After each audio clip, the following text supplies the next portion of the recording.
لیکن جناب طالوت علیہ السلام کے بارے میں پورا عالم اسلام متفق علیہ طور پر، حتیٰ کیونکہ جناب طالوت کا تعلق بنی اسرائیل اور یہودیوں سے رہا ہے، لہذا ان کے مذہب میں بھی آپ نبی نہیں ہیں۔ عیسائیوں کا تعلق بھی بنتا ہے، ان کے مذہب میں بھی آپ نبی نہیں ہیں۔ پورا عالم اسلام متفق علیہ کیا کہتا ہے؟ نبی نہیں ہے جناب طالوت۔ اب اگر جناب طالوت نبی نہیں ہے تو ہم سب سے پہلے تو یہ سوال کرتے ہیں کہ پھر جناب طالوت کو جو اللہ ملک کے عنوان سے، بادشاہ اور سربراہ کے عنوان سے مقرر کر رہا ہے، تو کیا کوئی الہی عہدہ ان کے پاس ہے یا نہیں؟ اور اگر نہیں ہے تو پھر بہت سارے سوال۔ سب سے بڑا سوال یہ ہے کہ نبی کے ہوتے ہوئے کسی غیر الہی شخصیت کو اللہ تبارک و تعالیٰ نے، جس کے بعد کوئی الہی عہدہ نہ ہو، اس کو بادشاہ کیسے لگا دیا؟ لہذا ہم مجبور ہیں یہاں پر یہ کہنے پر کہ حضرت طالوت کے پاس ولایت الہیہ کا کوئی نہ کوئی مقام اور درجہ ہے، اور وہ مقام ولایت کا اپنے زمانے کی نبوت سے افضل ہے۔ لہذا جناب اشمعیل کے ہوتے ہوئے جناب طالوت کو بادشاہ مقرر کرنا، اگر ان کے پاس درجہ ولایت جو کہ افضل نہ ہو نبوت سے، یہ ثابت نہ ہو تو ظلم ہے۔ اللہ تعالیٰ ظلم نہیں کرتا۔ اور پھر آگے چل کر انشاءاللہ عرض کروں گا کہ حضرت طالوت کی فوج میں اور آپ کے ماتحت اللہ نے قرار دیا جناب داؤد علیہ السلام کو، اور جناب داؤد علیہ السلام کو آپ کے ماتحت قرار دینے کا مطلب کیا ہے؟ جناب داؤد کون ہے؟ جناب داؤد علیہ السلام صاحب شریعت نبی، صاحب کتاب نبی، صاحب معجزہ نبی اور اولو العزم نبی ہے۔ اب یہ جو اولو العزم کا مقام ہے ختم نبوت کے بعد انبیاء میں یہ سب سے اونچا مقام ہے۔ تمام یہ مقامات رکھنے والا نبی ایک غیر نبی کے ماتحت کیسے ہو سکتا ہے؟ تو جاؤ قرآن سے پوچھو۔ بس قرآن میں نے درس کیا تھا نا، جب مولا کائنات کہتے ہیں کہ جناب طالوت کا ذکر کرو کیونکہ ان کے ذکر میں ہماری امامت کی اور ولایت کی ادلہ موجود ہے، تو مولا کائنات جب جناب طالوت علیہ السلام اپنے زمانے کے اولو العزم نبی کے سربراہ بن سکتے ہیں اور اس سے افضل ہو سکتے ہیں، تو طالوت کا امام ہے امیر المومنین علی علیہ السلام۔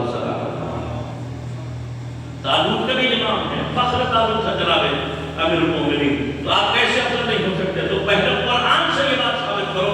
اور بھی کئی مقامات ہیں، انشاءاللہ کبھی اور کروں گا۔ لہذا جناب طالوت کے واقعات میں قرآن سے یہ بھی ثابت ہوتا ہے کہ ولایت کا درجہ رکھنے والا غیر نبی سے افضل ہو سکتا ہے۔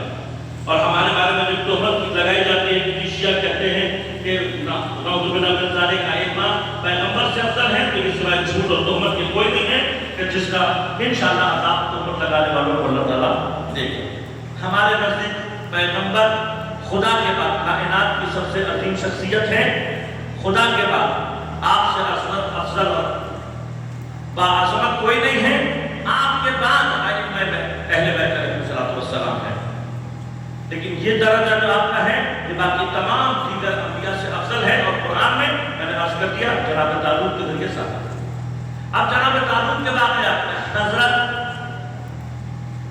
لوگوں کے سامنے کیا کہہ رہے ہیں؟ ان اللہ قد بعث لکم طالوت ملکا، اللہ نے طالوت کو تمہارا بادشاہ بنایا۔ تم سب کے لیے کس کو بادشاہ بنایا ہے؟ جناب طالوت۔ اب جناب طالوت کے بن جانے کے باوجود، نبی کے ہونے کے باوجود قوم کیا کہہ رہی ہے کہ ان کے پاس پیسے نہیں ہیں، ماننے سے انکار کر دیا۔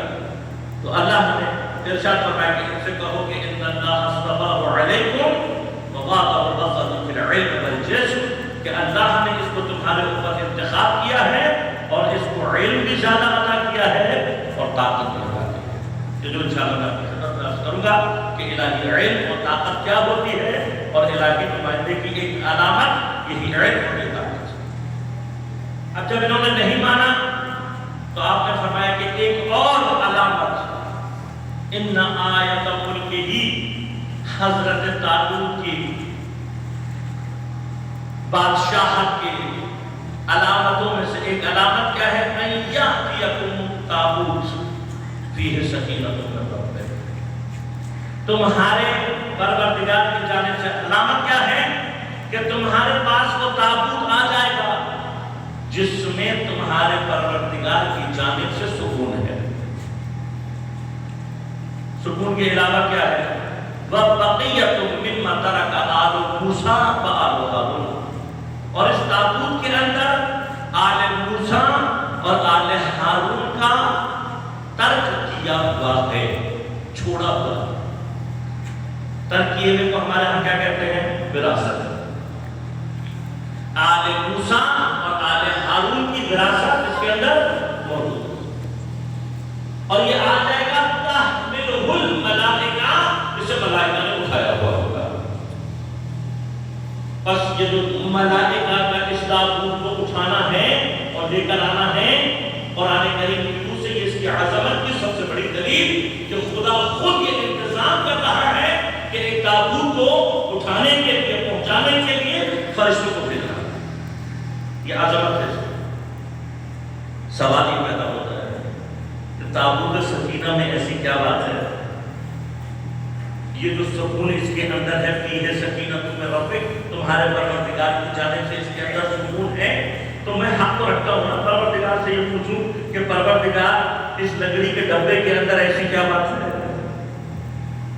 کیا بات ہے اس کے اندر؟ ٹھیک ہے، آل موسیٰ اور ہارون کا جو ہے وہ ورثہ اس کے اندر موجود ہے. تو کیا جس ڈبے میں بھی رکھا جائے گا ورثہ وہ تیرے نزدیک اتنا ہی با اہم ہو جائے گا؟ کیا ہر اس ڈبے کو تو اتنی ہی اہمیت قرار دے گا؟ یا اس تابوت کے اندر کوئی اور بات ایسی موجود ہے جس کی وجہ سے تو اس کو اتنی اہمیت دے رہا؟ اب تابوت کیا رشتہ ہوگا؟ لیکن تمام جا کر دیکھ لیجیے جتنے بھی مفسرین حتی اہل سنت کے سب نے مل کر یہ لکھا، کہا کہ بنی اسرائیل جب تک اس تابوت کی تعظیم اور تقدیس کرتے رہے، اس تابوت کا احترام کرتے رہے، اس وقت تک دنیا میں باعزت اور با احترام رہے. جب تک اس تابوت کا عزت اور احترام کرتے رہے، دنیا میں خود بھی باعزت اور با احترام اور با اکرام رہے. ایک بار تو بلند آواز سے ضرور پڑھیے گا.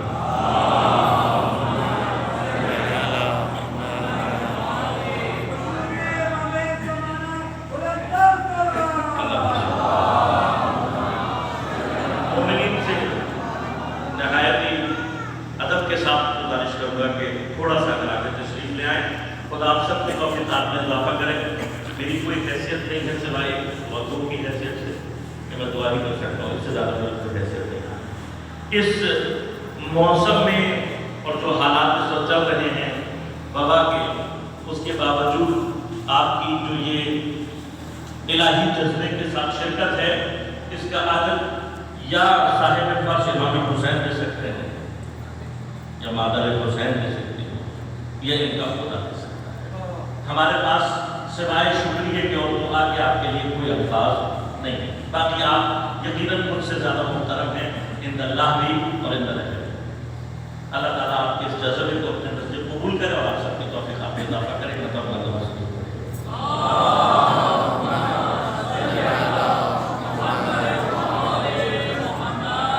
ایک ڈبے کا اتنی تعظیم، کیا کہہ رہے ہیں؟ ایک صندوق ہے، اتنی تعظیم کہ تمام مفسرین مل کے کیا کہہ رہے ہیں کہ جب تک اس کا احترام کرتے رہے تھے تب تک عزت ہے. جب اس کا احترام کرنا چھوڑ دیا تو دنیا میں اتنے ذلیل و خوار ہوئے کہ جالوت نے نہ صرف ان کے اوپر حکومت کی کمار حاصل کیا، اسیر کیا، بلکہ ان سے یہ تابوت بھی چھین کر دیا. اب اللہ نے کیا انتظام کیا ہے؟ اللہ نے یہ انتظام کیا ہے کہ جب یہ سارا واقعہ پیش آ رہا، وہاں پر اس تابوت کی وجہ سے جالوت کے لیے مشکلات اتنی پیدا ہوئی کہ جو اس کے اطراف میں کچھ کاہن تھے، انہوں نے آ کر اس کو کہا کہ یہ جتنی بھی تمہارے اوپر مشکلیں آ رہی ہیں یہ اس تابوت کی وجہ سے آ رہی ہے، اس کو کہیں کسی جگہ پر جو بیل گاڑی ہے اس کے اوپر رکھ کے اسے چھوڑو. اس نے یہاں یہ عمل انجام دیا. وہاں سے اللہ تبارک و تعالیٰ نے فرشتوں کو حکم دیا یا غیروں کو ہمکاتے ہوئے یہ بعض روایات کے مطابق خود ملائکہ اس تابوت کو اٹھا کر ان لوگوں کے پاس لے. اب یہ ایک ایسی علامت روشن علامت، بس الہی نمائندے کی ایک نشانی کیا ہے کہ جب وہ آئے گا تو اس کے ساتھ انبیاء کے تمام وراثت و ترکے بھی آئیں گے. یہ الہی نمائندے کی نشانی. لہٰذا یاد رکھے گا امام زمانہ علیہ السلام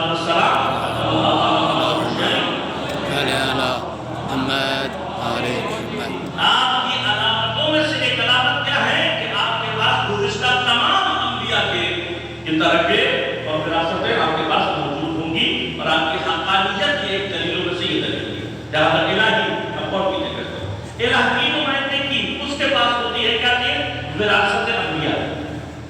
جہاں تک حضرت تابوت کو بنا دیا گیا اللہ کے اہتمام سے تابوت آ گیا. پھر اس کا تابوت کیا ہے؟ ایک سو پروردگار کی اتنی حیثیت کہ اگر قوم احترام نہ کرے تو اس قوم کو ذلیل و خوار کر دیتا ہے. اس کے اندر ہے کیا ایسی چیز ہے؟ تو پھر اس کا تابوت کا اگر آپ بیک گراؤنڈ تلاش کرتے جائیں گے تو یہ تابوت تو تھا تمام ہی لکڑی کا، لیکن اس کے اندر ہوا کیا تھا، واقعہ کیا پیش آیا تھا. تو تمام روایتوں میں متفق ہو کر کیا کہا کہ اس کے اندر واقعہ یہ پیش آیا تھا کہ جب فرعون تمام بچوں کو قتل کر رہا تھا اور جناب موسیٰ کہ ولادت ہو گئی، اللہ نے حمل کو مخفی رکھا. اسی طرح سے امام زمانہ علیہ السلام کے حمل کو مخفی رکھا. آپ کی جب ولادت ہو گئی تو اللہ نے جناب موسیٰ کی والدہ کو وحی کی کہ اسے ایک تابوت میں لٹا کر دریا کے حوالے کر دو. حضرت نے ایسے ہی کیا، آپ کو لپیٹا کپڑے میں اور اس تابوت اسی تابوت جس کو تابوت سکینہ کہتے ہیں اس میں لٹا کر دریا کی لہروں کے حوالے کر دیا. حضرت موسیٰ کی بہن تابوت کے ساتھ چلتی رہی تاکہ دیکھیں کہ تابوت کہاں جا رہا ہے. یہ تابوت چلا اور پھر اللہ نے اس کو رہنمائی کی تو یہ اس نہر میں داخل ہوا جو فرعون کے محل میں جاتا. وہاں جناب آسیہ سلام اللہ علیہا اپنی کنیزوں کے ساتھ نہر کے کنارے بیٹھی ہوئی اور آپ نے اس تابوت کو دیکھا. اور پھر اس طریقے سے حضرت موسیٰ ایک ماں کی آغوش سے نکل کر دوسری ماں کے آغوش میں پہنچ گئے. حضرت موسیٰ پہنچ گئے. اب کتنی دیر لیتے ہوں گے؟ کچھ گھنٹے. حضرت موسیٰ کچھ ہی گھنٹے کے لیے اس تابوت میں لیتے ہوں گے. ایک کنارے سے چلے دوسرے کنارے پر پہنچ گئے. پروردگار اب مسلمانوں کو وہی سمجھا دے کہ جس تابوت میں، اور تمہارے حساب سے تو ابھی موسیٰ نبی بھی نہیں ہوئے، مسلمانوں کے حساب سے تو ابھی موسیٰ نبی نہیں ہے، جس تابوت میں اللہ کا نبی کچھ گھنٹوں کے لیے لیتا ہے اس کا احترام اللہ کی نظر میں اتنا ہے کہ اگر امت احترام کرنا چھوڑ دے تو اللہ اس امت کو نیست و نابود کر دیتا ہے. تو ہم مسلمانوں مل کر بتاؤ وہ امت جس میں خاتم النبیین کا جسد اطہر موجود ہے، وہ ذریعہ اقدس جس میں معصوم کا وجود موجود ہے، اس کا احترام واجب ہونا چاہیے کہ نہیں؟ بس اللہ نے بتایا کہ یہ اللہ کے شعائر میں سے ہیں، یہ چیزیں اللہ کے شعائر میں سے ہیں اور ان کی تعظیم واجب ہے. بس جس کسی نے بھی تابوت سکینہ کا احترام کیا وہ قابل احترام بنا. لیکن مسلمانوں حضرت موسیٰ تابوت میں لیٹے تو اللہ کی نظر میں تابوت محترم. جس زمین میں پیغمبر کا جسد اطہر موجود ہے، آج جن بدبختوں کے ہاتھ میں موجود ہے وہ چومنے میں کوڑا لگا کر پیغمبر کی احانت بھی کرتے ہیں، مسلمانوں کی احانت بھی کرتے ہیں. اسی لیے جو مسلمانوں پر سوال ہے وہ اسی وجہ سے ہے کہ پیغمبر کی مرقد مطہر اس کی احانت کی جا رہی ہے. اور اسے تو چھوڑے، آپ کے نزدیک تو صحابہ کی قبریں بنانا بھی جائز ہے. آپ تو خود سارے جتنے بھی ہمارے رسول پر احترام ہے، تمام مزارات کی جو پاکستان میں موجود ہیں آپ سب کا احترام کرتے ہیں اور ان کا تقدس کرتے ہیں. کیوں؟ اس لیے کہ آپ کے نزدیک یہ شاعر الہی میں سے ہے، ان کا احترام واجب ہے. اگر خدا نہ خواستہ کوئی ان میں سے کسی کی احانت کرے تو آپ کہتے ہو کافر. لیکن یہ جو ہم 1400 سال سے سنتے آ رہے ہیں صحابہ کی شان، صحابہ کی شان، صحابہ کی شان، تو آپ مجھے بتاؤ مسلمانوں مل کر جو صحابہ کی قبروں کو ڈھا رہے ہو، ان کی احانت کر رہے ہو، بس وہ تمہارے نزدیک مسلمان کیسے ہو سکتے ہیں؟ تم میری طرف سے لکھ لو جس دن تم نے ان منافقوں کے چہروں سے نقاب اتار کر ان کو یہودی ڈکلیئر کر دیا اور کافر ڈکلیئر کر دیا، انشاءاللہ تمہاری عزت واپس زیادہ رہے گی. لہٰذا اگر صحابہ کے احترام کی بات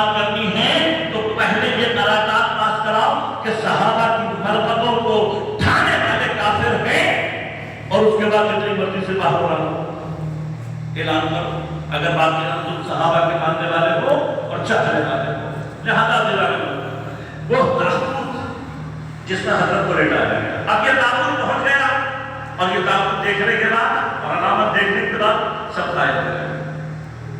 اس کے بعد اللہ تبارک و تعالیٰ نے جہاد کے لیے آمادگی شروع ہو گئی. لڑائیاں ہوتی رہی بہت ساری چھوٹی بڑی اور آخر جنگ جالوت سے کرا. اب جب جالوت سے جنگ کرا پائے تو جالوت کا لشکر بڑا مضبوط ہے.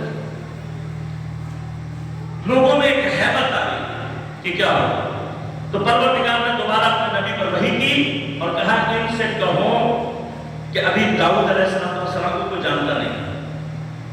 کہا کہ وہ شخص جالوت کو قتل کرے گا جس کو حضرت موسیٰ کی زرہ حضرت تابوت میں موجود تھی وہ پوری آ جائے. نراز کے قرآن نے کہا بقیت مما ترک آل موسیٰ و آل ہارون. آل ہارون اور موسیٰ کا ترکہ کیا چیزیں تھی؟ ان میں سے ایک حضرت موسیٰ کی زرہ. اب حضرت موسیٰ کے بارے میں روایت کرتے ہیں کہ آپ ماشاءاللہ بہت بڑے عمر تھے، قد بھی آپ کا بہت زبردست. پورے لشکر کو وہ زرہ پہنائی گئی، چھوٹے بڑے سب کو، کسی کو زرہ پوری نہیں. آخر میں جناب داؤد علیہ السلام کے والد کے 11 بیٹے تھے، 10 کو آپ لے آئے تھے. جناب داؤد کو آپ نے چھوڑ دیا تھا گدھابانی اور جانوروں کی حفاظت کے لیے. پوچھا گیا کہ بھائی کسی کا کوئی ایسا بیٹا رہ تو نہیں گیا؟ انہوں نے کہا ہاں بھائی میرا ایک بیٹا رہ گیا.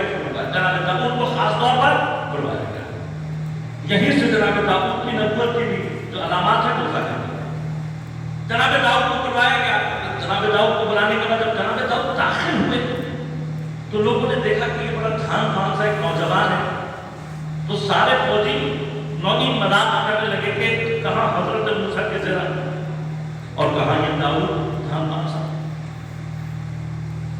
لیکن حضرت داؤد نے کہا کہ نہیں، جب طے یہ ہوا کہ سب پہنے گا تو یہ بھی پہنے گا، کیونکہ ہمیں وہ چاہیے جس کے ذریعے سے اللہ نے جالوت کو شکست دے دی. جیسے ہی حضرت داؤد علیہ السلام نے وہ زرہ پہنی تو پورے لشکر نے یہ دیکھا کہ وہ زرہ خود بخود جناب داؤد کے بدن پر پوری ہو گئی. اور جناب داؤد علیہ السلام نے ہی جالوت کو قتل کیا. عزیزان یہ واقعہ تمام روایات میں لکھا ہے، اکثر سے نکل گیا.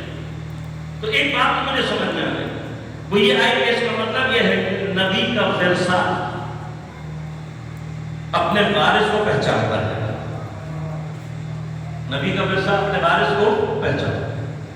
حضرت داؤد چونکہ حقیقی وارث تھے، یہ ذرا ان کو اوپر پوری آ گئی، باقی کسی کے اوپر پوری نہیں. بالکل ایسا ہی بات ہے.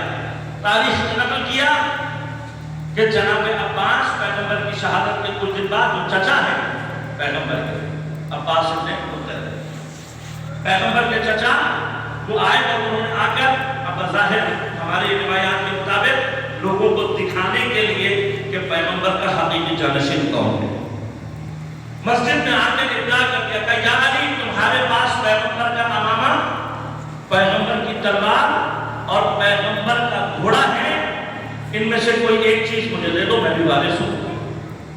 امام نے کہا تمام اصحاب کو کل بلا لینا، میں سامان بھی لے آؤں گا، فیصلہ ہو جائے گا. اگلے دن تمام اصحاب کو بلایا گیا. حضرت عباس موجود ہے. تینوں چیزیں جن کا ادعا کیا تھا، پیغمبر کا امامہ، پیغمبر کی تلوار اور پیغمبر کی گھوڑا، یہ تینوں چیزیں لا کر رکھ دی گئی.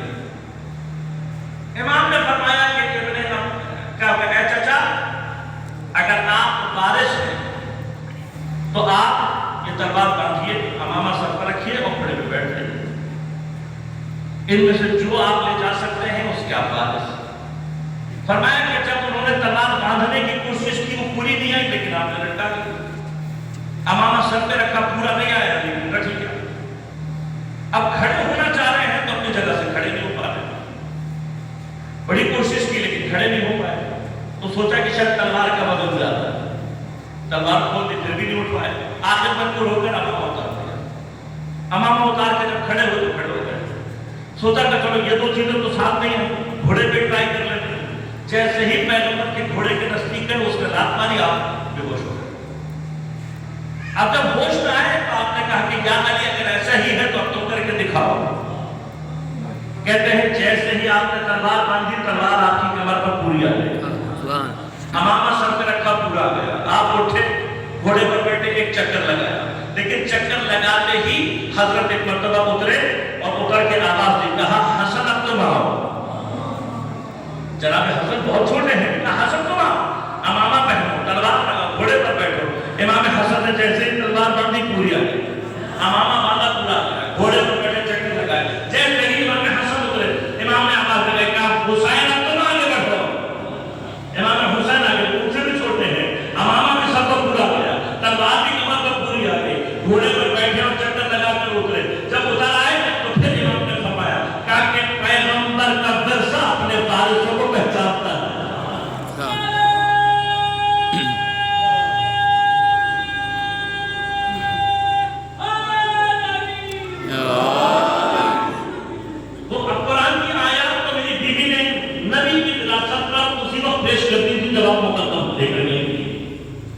فلک کے حوالے سے مطالب زیادہ پڑھ نہیں سکتا, زیادہ تفصیل میں نہیں جا سکتا, ورنہ مطالب ہوتا ہے. ادلہ میری بیوی نے سارے دے دیے تھے, اور اسلامی فقہ کا قانون یہ ہے کہ جس کے ہاتھ میں ملکیت ہو اس سے گواہی طلب نہیں کی جاتی. یہ جو پورا واقعہ ہوا تھا, اس میں صرف مسلمانوں کو یہ پیغام دے دیا تھا کہ کم از کم اس کو بیٹھاؤ منبر پر جس کو کم از کم فقہی مسائل آتے ہو. لیکن تاریخ میں ابھی بھی ایک دشمن اور بغض رکھنے والے کے احانت کی سیدہ کی. بلکہ کہتے ہیں جناب سیدہ سے نعوذ باللہ من ذالک کرتی ہوئی, اپنی اماں سے پوچھو کہاں آتی ہوئی ہے. یہ مسائل بہت پہلے حل ہو چکے ہیں, یہ آج کے نہیں ہیں. اب آپ نام آنے کا ایک بحث ہے. علی بن فضا امام کے صحابیوں میں سے ایک صحابی آگے امام ابو حنیفہ کے پاس اور آ کر کہنے لگے کہ سلام علام کیا, کہنے لگے میں بصرہ کا رہنے والا ہوں, اور وہاں شیعہ مجھے بڑے تنگ کرتے ہیں. آپ مجھے صحابہ کی کوئی ایک ایسی شان بتا دیں بزرگوں کی کہ جس کا وہ جواب نہ دے سکے. تو آپ نے بڑا سوچا, اس کے بعد آپ نے کہا ایک ایسی چیز ہے جس میں کوئی ان کا شریک نہیں. کہا کیا ہے؟ کہا کہ وہ پیغمبر کے ساتھ ان کے حجرے میں دفن ہے. علی بن فضا نے کہا بھائی یہ بات, یہ تو آپ نے بڑا زبردست بتا دیا, واقعہ کوئی ہے لیکن اتفاقاً یہ دلیل میرے ذہن میں تھی. اور میں نے اپنے شیعہ دوست کو کہا تو وہ کہنے لگا کہ فضیلت تو اس وقت ہوگی جب زمین پر ان کا حق بنتا ہو. غصب کی زمین پر تو نماز پوری نہیں ہوگی, دفن ہونے کی کیا فضیلت ہے؟ یعنی غضب کا ہے, کوئی غضب نہیں ہے. کہا تو پھر اگر غضب نہیں ہے تو کیا انہوں نے یہ حجرے کی زمین عامت المسلمین سے خرید لی تھی؟ اور اگر خریدی تھی تو سند دکھا دی تھی.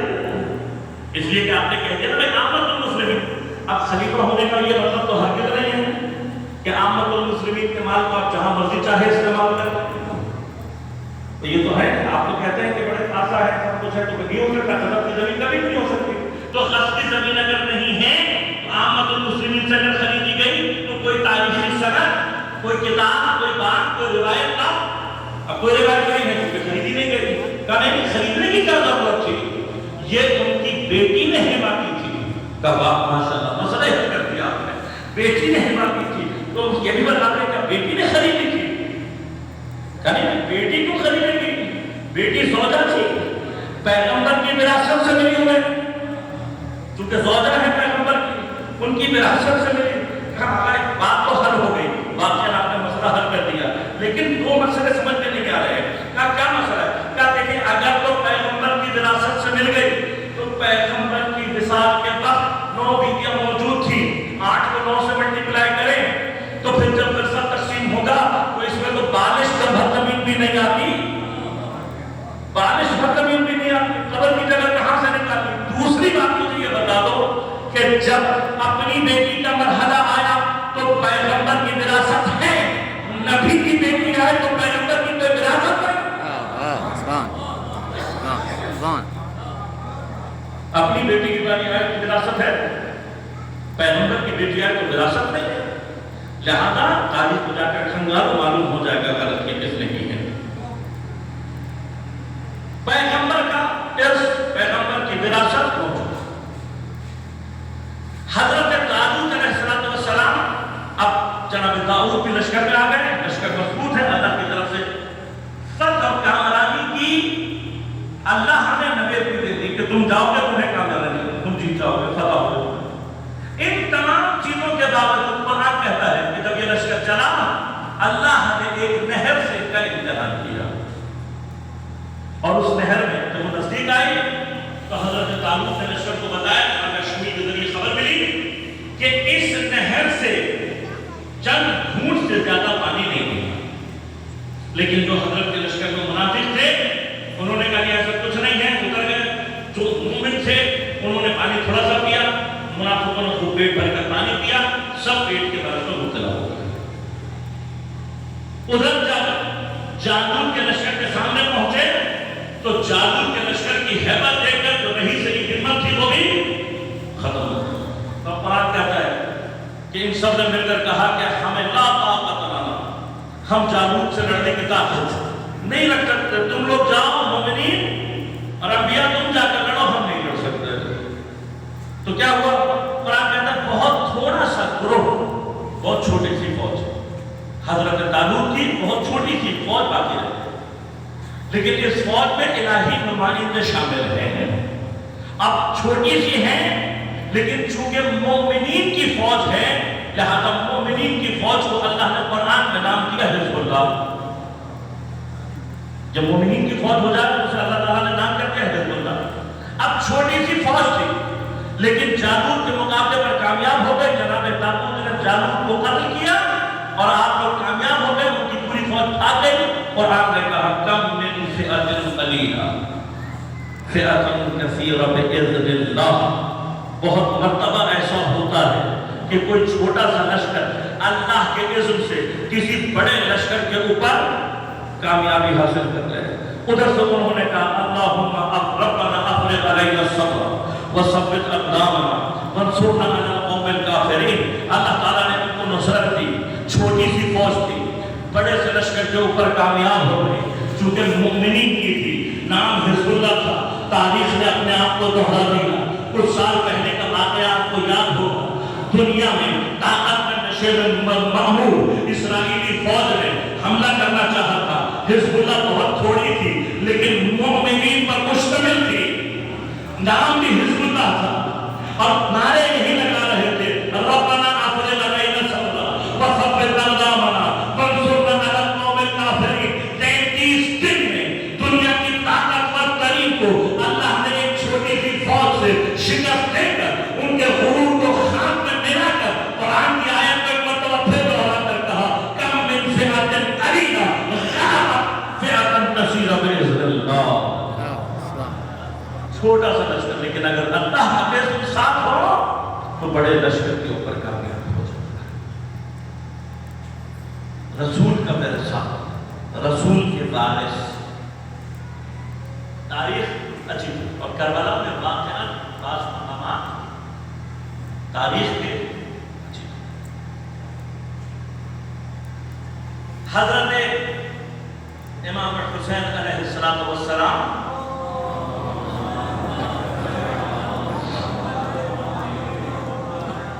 اپنے ساتھ جس لشکر کو لے کر جا رہے ہیں، ان کا انتخاب ایسے ہے کہ کوئی بھی قربانی حسین کی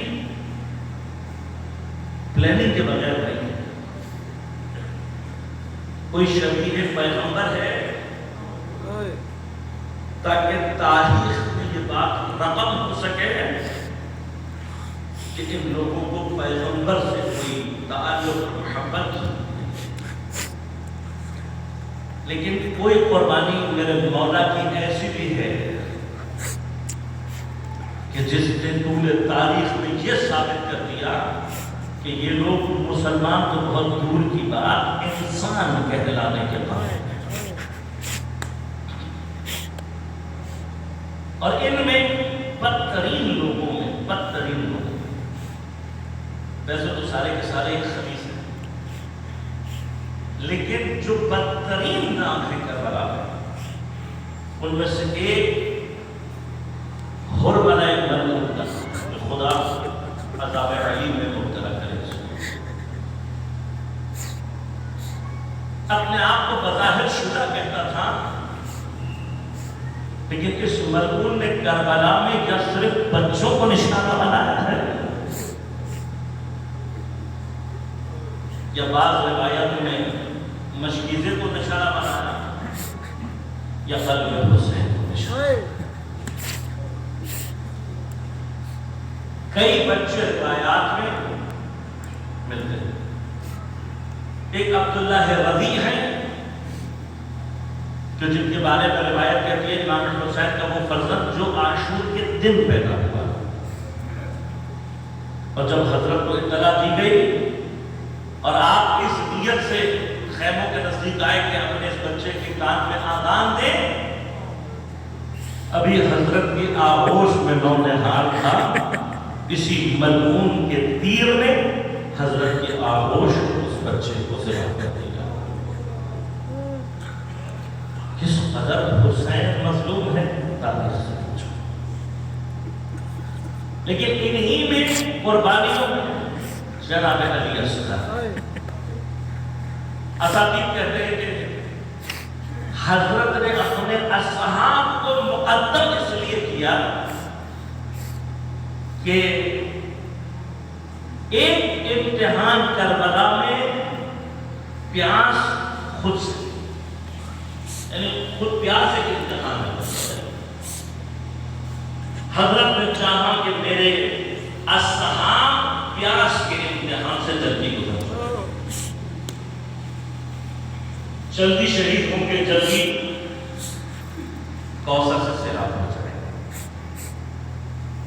تو میں نے جب اپنے استاد سے یہ بات سنی تو ایک مرتبہ یہ خیال میرے ذہن میں آیا، اور میں نے یہ سوچا کہ اگر ہم کسی معیار کو تسلیم کریں تو کربلا میں جو جتنی دیر میں گیا،